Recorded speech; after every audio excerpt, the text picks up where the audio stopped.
อบกันจัดอะสาหร่ายเท่าแก่น้อย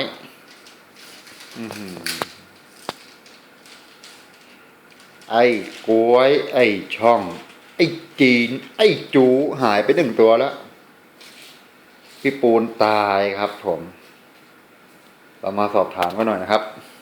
จากผู้ใช้จริงพี่ช่องครับช่องครับไม่มองกูเลยเองครับฟังจากเสียงมันกรอบมากครับผมนะแกเอาทิชชู่มารอมันก็เหมือนกันนะ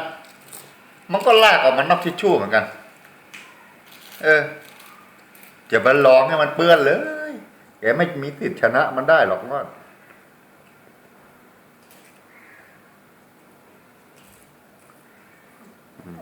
นี่เป็นเด็กรับใช้แมวมันกรอบมากใช่ไหมมันดังก๊อบแก๊บก๊อบแก๊บก๊อบแก๊บ